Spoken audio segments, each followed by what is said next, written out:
Le café est l'une des boissons les plus consommées dans le monde, avec plus de 2,6 milliards de tasses de café consommées chaque jour dans le monde entier.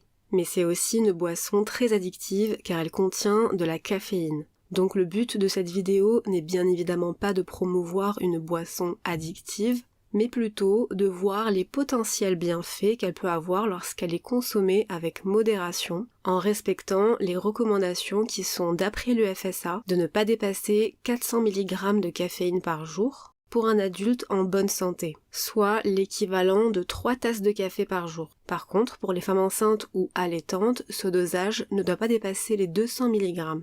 C'est une boisson assez controversée, puisque d'un côté, elle sera considérée comme étant bonne pour la santé, avec pas mal d'effets positifs que nous allons voir dans cette vidéo, et puis d'un autre côté, elle serait considérée comme mauvaise et dangereuse, car oui, elle présente des effets indésirables, et surtout des contre-indications qu'il ne faut pas ignorer, puisqu'elle peut empêcher le sommeil, étant donné que c'est un stimulant. Trop de café peut provoquer des troubles du rythme cardiaque, avec un risque de tachycardie, donc il faut faire attention, mais c'est une boisson qui a fait l'objet de très nombreuses études, et il y a pas mal de preuves comme quoi le café présente un certain nombre d'effets bénéfiques que nous allons voir maintenant. Pour info, toutes les études seront en description. Le café pourrait réduire le risque de diabète de type 2. Cela est dû à son profil nutritionnel car ses composants agissent comme antioxydants et améliorent la sensibilité à l'insuline. Un point important à noter, c'est que la caféine ne serait pas responsable de l'effet bénéfique que procure le café, puisque le café décaféiné diminue également le risque de diabète de type 2. La composition du café ne se limite pas à la caféine. Il renferme une grande quantité de vitamines, de minéraux, d'antioxydants et de substances bioactives. En effet, il contient du magnésium, de la vitamine B3, de la vitamine B2, du cuivre, de l'acide pantothénique, de la caféine et bien d'autres.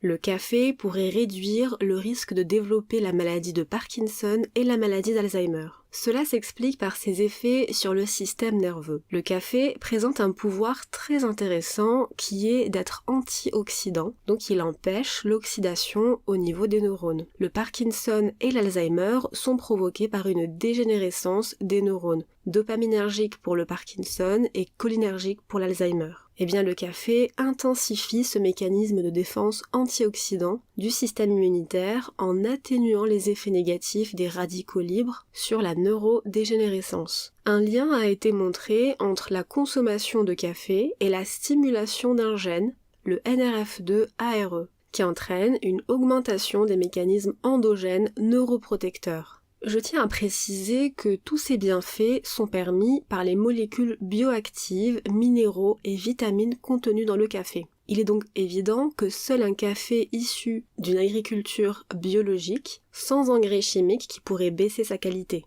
Malheureusement, les cultures de café sont l'une des plus traitées chimiquement. Donc la recherche d'un café d'excellente qualité est un prérequis pour bénéficier de ses nombreuses vertus. Ce troisième effet est le plus connu. Le café contribue à renforcer les fonctions cérébrales. Il agit comme stimulant nerveux grâce à la caféine qu'il contient. Il augmente la concentration, il a un effet positif sur l'humeur et retarde la fatigue. Il aide aussi à mieux exécuter les tâches cognitives simples et les tâches physiques qui demandent de l'endurance, mais par contre pas pour celles qui exigent une grande dextérité manuelle, à cause du possible tremblement lié à la caféine. Surtout si on a consommé trop de café. Mais du coup, consommer de la caféine avant de se mettre au lit risque fortement d'induire des difficultés à s'endormir et un sommeil moins long et moins profond. C'est pourquoi la dernière tasse de café ne doit pas être prise trop tard dans la journée, afin de ne pas interférer avec le sommeil. Le café pourrait réduire le risque de maladies cardiovasculaires. Il existe une controverse considérable concernant l'association entre la consommation de café et le risque de maladies cardiovasculaires. Une méta-analyse publiée en 2014 a conclu que la consommation de café à hauteur de 3 à 5 tasses par jour était associé à un faible risque cardiovasculaire et une forte consommation de café, c'est-à-dire supérieure ou égale à 6 tasses par jour, n'était associé ni à un risque plus élevé, ni à un risque plus faible de maladies cardiovasculaires. Toutefois, il existe des études contradictoires. Mais en fonction des études, les doses de café utilisées, la durée de l'étude et le nombre de participants diffèrent. Et puis le café contient une multitude de composés chimiques,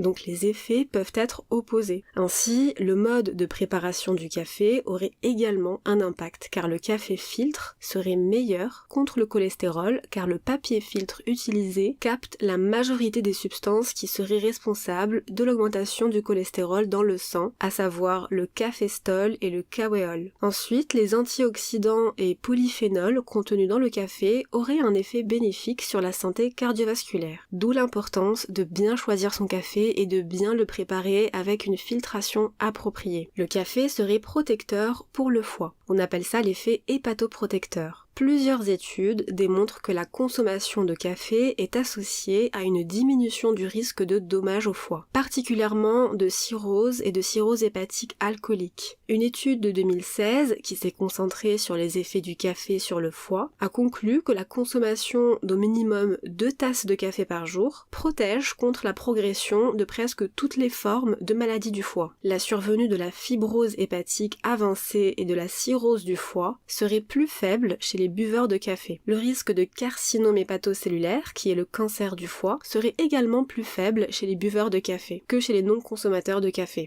Après, ce sont vraiment pour la majorité des études épidémiologiques, donc le mécanisme exact de l'hépatoprotection n'est pas encore tout à fait clair. Le café favoriserait la perte de poids. Alors premièrement, le café n'est pas calorique. Et je parle bien du café noir, sans sucre, sans lait et sans sirop particulier. Uniquement du café. Pour 100 g de café, il y a 0,5 kcal. C'est donc une boisson très intéressante si on la compare à d'autres boissons chaudes comme le chocolat chaud par exemple. Donc ce qui est certain, c'est qu'elle ne fera pas prendre du poids. Mais de là à dire qu'elle ferait perdre du poids, eh bien la caféine contenue dans le café a montré qu'elle favorise la perte de poids, notamment car elle augmente le métabolisme. Une méta-analyse de 2018 a démontré que la consommation de caféine favoriserait la réduction du poids, de l'IMC et de la graisse corporelle.